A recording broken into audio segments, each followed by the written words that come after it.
Você já se perguntou como toneladas de aço conseguem flutuar na água enquanto uma pequena pedra afunda? Esse fenômeno pode parecer mágico à primeira vista, mas a explicação está na física, especificamente nos conceitos de densidade, flutuabilidade e no famoso princípio de Arquimedes. No vídeo de hoje, vamos entender como os navios são projetados para flutuar e como as forças envolvidas tornam isso possível. Pronto para mergulhar, ou melhor, flutuar, nesse assunto?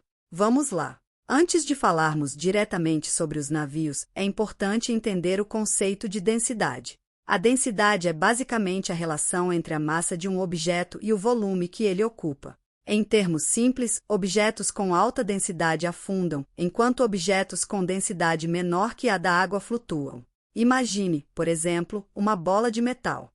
Se você jogar essa bola em uma piscina, ela afundará imediatamente, certo? Isso acontece porque o metal é muito mais denso que a água. Por outro lado, um navio, mesmo sendo feito de toneladas de aço, é projetado de maneira a distribuir seu peso por uma grande área e volume, o que diminui a densidade média do navio. Isso nos leva ao próximo ponto, como exatamente a física da flutuação funciona. O segredo por trás da flutuação dos navios foi descoberto há mais de 2000 anos pelo matemático grego Arquimedes. O chamado princípio de Arquimedes afirma que, quando um objeto é colocado na água, ele desloca uma quantidade de água equivalente ao seu volume. Ao fazer isso, a água exerce uma força para cima, chamada de empuxo, que tenta empurrar o objeto para fora da água. Se o peso do objeto for menor ou igual ao peso da água deslocada, ele flutua. Se for maior, o objeto afunda. É simples, mas extremamente poderoso. Vamos pensar em um exemplo cotidiano. Quando você entra numa banheira cheia de água, o nível da água sobe, certo? Isso ocorre porque o seu corpo está deslocando aquela água. A mesma coisa acontece com os navios. Quando um navio entra na água, ele desloca uma enorme quantidade de água, e a força de empuxo criada por esse deslocamento equilibra o peso do navio. A flutuabilidade, portanto, depende dessa força de empuxo. Mas o que é, exatamente, essa força? A força de empuxo é a pressão exercida pela água para cima, compensando a força da gravidade que está puxando o objeto para baixo. Quando um navio está na água, ele está sendo empurrado para cima pela força de empuxo, ao mesmo tempo que é puxado para baixo pela gravidade. A flutuação ocorre quando essas duas forças se equilibram, o empuxo e o peso do navio.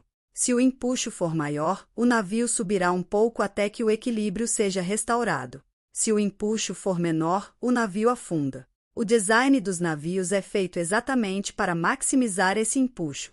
Um dos principais fatores que permite que os navios flutuem é o design do casco. O casco é projetado para deslocar a maior quantidade possível de água, ao mesmo tempo em que distribui o peso do navio. A maioria do interior dos navios é oca, preenchida com ar, o que reduz significativamente a densidade média do navio.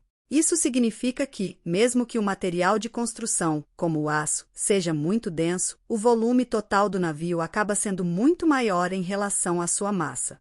Imagine o navio como uma caixa flutuante. Ele pode ser pesado, mas por causa do ar e do espaço dentro do casco, a densidade geral do navio se torna menor que a da água, permitindo que ele flutue. Os compartimentos dentro do navio também são uma parte essencial desse design. Eles garantem que o navio se mantenha estável, mesmo em condições adversas, como tempestades.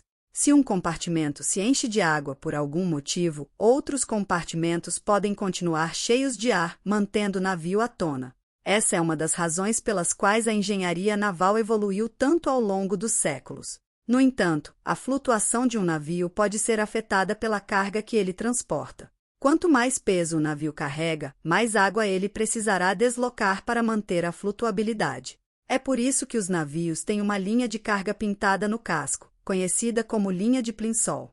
Ela indica até onde o navio pode afundar na água sem comprometer sua segurança e estabilidade.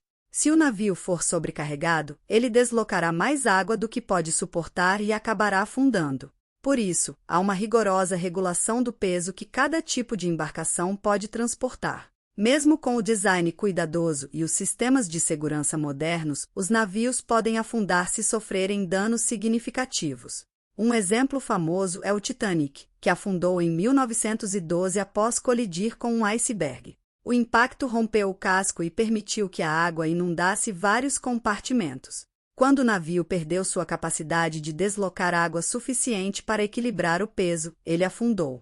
Isso mostra como a engenharia naval evoluiu desde então, com navios modernos incorporando sistemas mais robustos para evitar tragédias semelhantes. Nos dias de hoje, a tecnologia desempenha um papel vital na construção de navios. A engenharia naval moderna utiliza materiais mais leves e resistentes, como ligas de aço especiais e até fibra de carbono, além de simulações computacionais para prever como um navio se comportará em diferentes condições.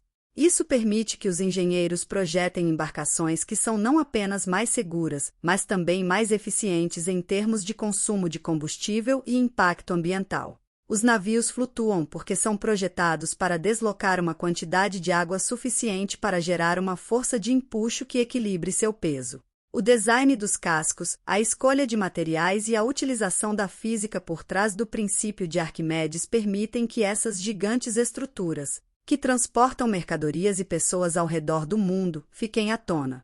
Existem diferentes tipos de navios, e cada um é projetado com um foco específico na flutuabilidade e no seu propósito. Por exemplo, navios de carga são construídos para transportar grandes quantidades de mercadorias. Por isso possuem cascos largos e profundos para deslocar mais água e manter a estabilidade. Já os cruzeiros, por serem projetados para o conforto de passageiros, contam com um design que equilibra a estabilidade e flutuabilidade, oferecendo uma experiência suave mesmo em mares agitados. Navios militares, como porta-aviões, precisam de uma estrutura ainda mais especializada, com sistemas de flutuabilidade que assegurem sua operação em diferentes condições, além de serem rápidos e ágeis.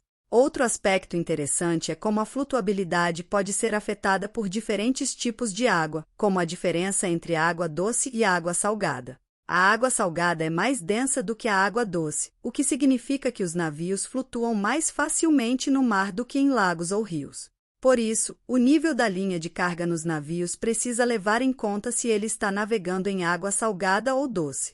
Além disso, condições climáticas como tempestades podem afetar a estabilidade do navio, forçando os sistemas de controle e estabilização a trabalharem mais para manter o equilíbrio durante ondas fortes ou ventos intensos.